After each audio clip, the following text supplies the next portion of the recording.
Hi, I'm Honey, and welcome to my Surviving Mindcrack Island retrospective. Dang it, day 5!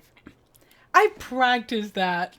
Clearly not enough. Okay, so all the things to talk about. This was the big one, right? The merge. We are all for one and one for all, yada yada. Not necessarily kumbaya, right? Right? Okay, so much happened here. We're going to start at the beginning. First of all, we're told, ba-da-da-da, you're merging. But we're not actually able to just go talk to each other for the merge. It is more of a reward challenge, which is how we always start the day. So it's just like, hey, by the way, you're merged. But it's not all one happy fun time. It is an individual winner, right? It's an individual game. You just happen to be occupying the same space. That's what Good told us, right?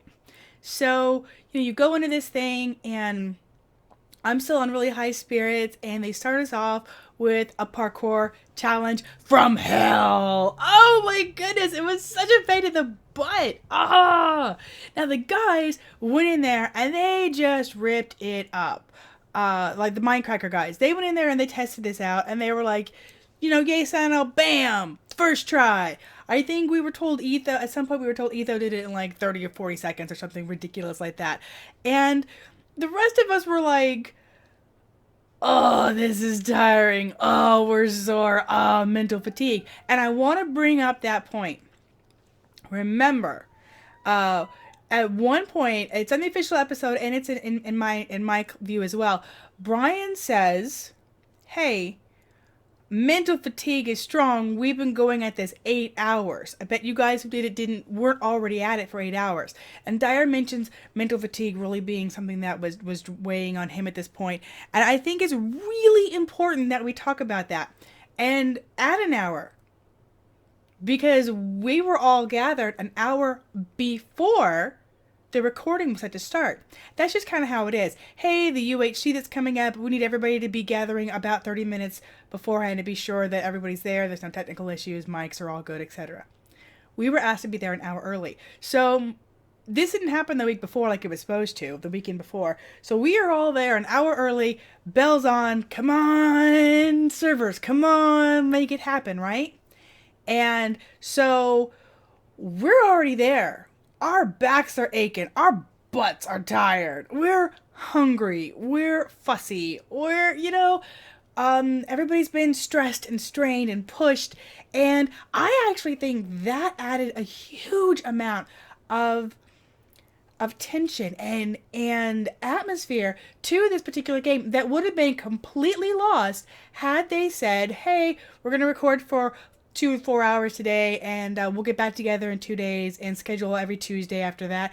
Everybody would have come at it fresh. Well, they also would have had an opportunity to talk to each other in Skype, or to just kind of, hey, make side things, or if nothing else, come to it fresh. And it's really hard to come back to something like this and have your head in the exact same place in the game. You can pick up a recording group of people and come back and keep playing a game and just fall right into it. But the nature of this particular project, Good wanted it to be as close to Survivor as possible.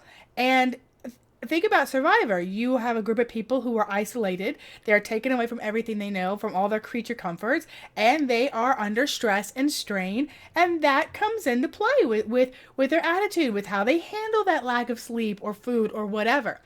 And the same thing I really think had to come through in what we were doing. So we're all together. Nobody was doing that parkour well. We were all sucking. Now, several things were happening here.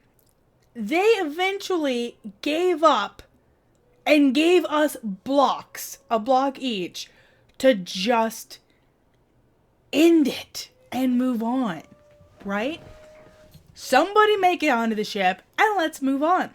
But because of the mumble, people at my end, I heard Ron, and a lot of us were talking about, hey, Ron gave 3-2 the winning blog. Yay for Ron. Hey, this works. 3-2 finished it. But when you watch the official episode, people at the other end of the beach uh, were also sharing blocks. Dark Fan also was given a block, and he was making attempts with it too. And I don't even remember who it was who gave Dark Fan the block. But other people were also, hey, Dark Fan made it kind of far. Let's go. I actually didn't even hear Good say that Dark Fan made it to the fences because we were of the distance thing. We weren't able to be updated on that. So that's an interesting thing to play too.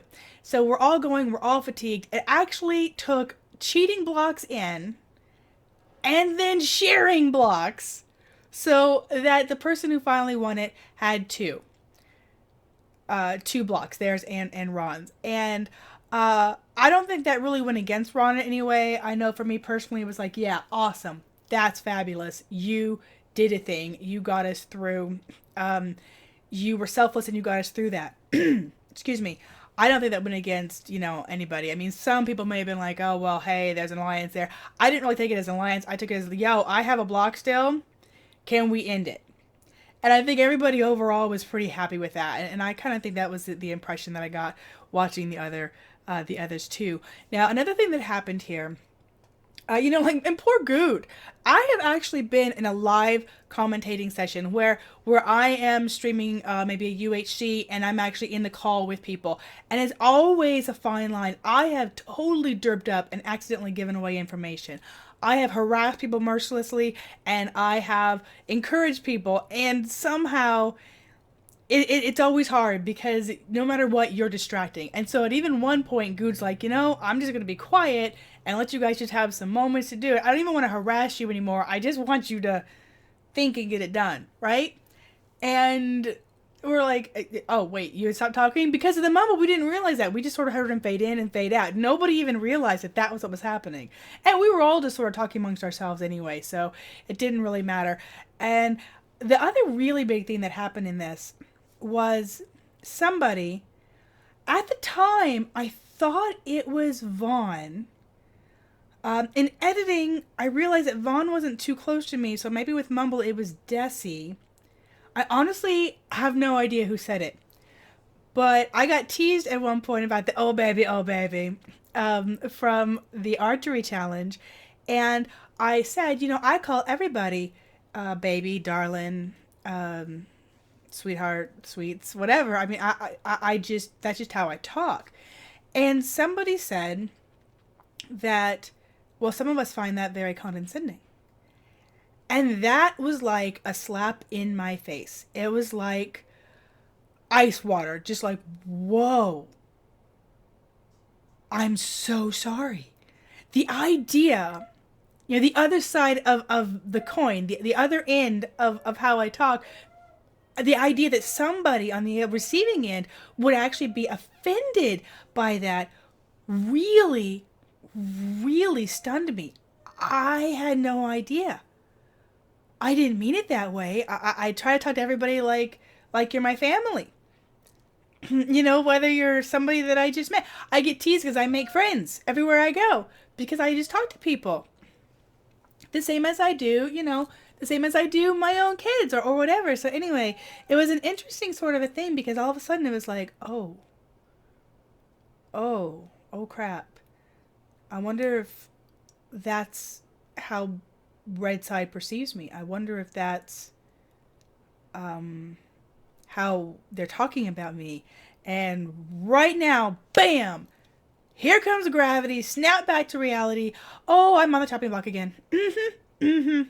Right back into my paranoia of, oh, they're all out to get me. So whatever little bonding moments Blue Team had, or whatever success Blue Team had, suddenly, oh, yeah, I'm definitely offending people. I'm upsetting people, or that's at least how they are taking me, and that really startled me, and kind of put me back into the mindset of, whoa, back it up. This is a game. Pay attention. Some people are clearly unhappy with you and gunning for you. Focus. As far as the parkour itself, white honeys can't jump. But I actually did pretty good. I was making some jumps consistently that other people weren't. And I actually went fairly far. I never got to the fences that Dark and 3-2 did. I'm not sure who else did, but I never got to the fences. But, I did make some really hard jumps really repeatedly. I kept getting back out there. And for me, I was proud of how I did. I did better than I thought I would. So, move on, right? Then we get to camp life, and it was sort of like a little bit awkward because I am now afraid to be me again, right? I'm now afraid that I'm offending people. I'm kind of on the defensive now. Normally, I would just start talking and make friends and just like me or not like me, I can find something to talk about. But I actually was kind of holding my tongue a little bit. I was a little bit, so it was kind of awkward. And so I'm like, okay, well, I guess I should talk to this Brian guy next to me, even if it's just about fish. So I was tentatively, I was like easing into conversation because I was a little bit hesitant, and but all in all, everybody sort of had like an unspoken play nice rule, Hey, this is the stuff that I have. Do you need it? Hey, what do you have? Let's share. And suddenly, or not suddenly, slowly, it started to feel like, hey, okay, we're we're of a like mind here. We're all gonna just be nice, and we're just gonna get through the night together. And we're gonna protect each other the best we can. There's an underlying current of every man for themselves, but play nice rules were quietly instated. And then the next day we had that really quick not parkour, PvP. We had that really quick PvP, and that was over super fast, like a minute, and that's pretty much what they expected, the parkour to be. And interestingly enough, 3-2 won the reward for that, which I think was an iron sword, and that didn't necessarily translate to him winning because Brian ended up winning the immunity. So he won that, bam, really quick. We move on back to camp life. Now here I've lost some footage. And I'm not sure if this day was lost in transferring over from that hard drive that was going bad. I'm not sure if that was footage that was actually corrupted on that hard drive. I try to be really careful as I transfer everything over, but it's gone. I searched. It's gone. So thankfully, from the official point of view and from that night at council, on my point of view, you still kind of got to have the whole story. But I would much have preferred you to see the story than be told the story. So anyway, the next day at Camp Life was definitely, more tension, definitely more plotting, and Vaughn was not subtle at all in his pulling people aside from me. So it was like, okay, they are plotting against me. Yeah. That whole feeling that I had earlier was just like reinforced. Yeah, they're all being pulled away. They're plotting against me. I'm on the chopping block. And of course, my name didn't come up on the chopping block, which was a huge relief and really a surprise. But word came to me through Dyer that Vaughn was the one to vote. Vaughn was the one to vote. Meanwhile, all of my thought process was, yeah, they're getting rid of me. Vaughn was actually trying to get Dyer voted off. So both of those guys saw a threat in the other, and they were trying to eliminate that. Vaughn's point of view was, hey, red team, best team, let's stay together, let's just get rid of those guys, and then we can fight amongst ourselves. Which honestly is a completely valid tactic, right? Which is what a lot of, speculation was going in. I didn't know that Dyer was also sort of snubbed and not pulled out. I didn't know that Darkfan also sort of felt like he wasn't consulted in this type of stuff. And so what in my mind was all against me suddenly turned into, oh, red v blue is definitely still in existence here. Now, it's interesting to me when you watch the official point of view and you hear Dyer saying things like, Dark, Honney, and I, we're tight, man. We're tight. You say the word. We got to, you want to join us, Tehran? Hey, we got a 4-man vote. And we can break up. We can break up just about anything, right? And that was a big, risky play. That was a ballsy move on Dark's point. Okay, that was. And it's interesting that Ron's like, you know what? First thing he said to Vaughn was, "Yeah, well, you got to know that Dyer's gunning for you." And he said, "But as far as I'm concerned, you know, Reds, you're my team. You're my team." And I understand that. I understand that completely. I don't want to vote against you. You're my team. So I actually am not sure who the last vote was that ended up making it Vaughn on the chopping block, which is really interesting to me. But it obviously every single vote could change dynamics drastically. Obviously, every single vote is critical, but this felt like one of those really pivotal. Ooh, ooh, they're gone. This little alliance thing worked. Now, personally, I was kind of going with. I mean, I got the word, "Hey, go ahead and vote Vaughn," and at that point, that was the first time I was actually just like, "Hey, this is who we want it to be." And I hadn't really discussed or wasn't pulled aside. It was just like, you know what? Okay, this benefits me. I felt like Vaughn was not happy with me or was a threat to me, whether it was because of me as a person, whether it's because we just hadn't had any real time to talk together or he didn't know me, or whether it was just me as Blue. For whatever the reason was, I felt Vaughn was a threat. And so word came to vote Vaughn, and I went, okay. You know, I told you guys a couple challenges ago, my head's starting to get in the game, right? I'm like, okay. I can this vote. It doesn't hurt me to go with this with whatever the group, and I really hadn't gone anywhere. I was mostly fishing, and people kind of came and went around me. I hadn't really paired off with anybody, and so I'm like, okay. I just sort of had faith that all right, I'm going with you. Y'all have worked out something with somebody, and hopefully this play is going to go through, and Blue Team's going to be able to still be in this because I definitely recognize who my allies are. Now there was some fun with Desi, and I'm a little bit sad that was totally cut out of the main one, but I really am glad that you guys could see it on mine. You know, Desi and I had some fun. There's sort of a continued joke with the bobber from him at the water's edge when he was, don't look at my bobber for Vaughn, and then when we were going up to the voting, and his bobber got stuck in my face, and we kind of had a joke about that. And we had to have some banter and, high five and stuff. And I was really happy at that point that Desi felt comfortable enough with me to smack me as he came back from his vote.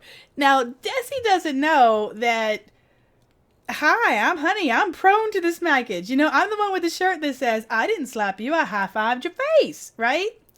But Desi did that, and I'm like, okay, I'll smack you back, son.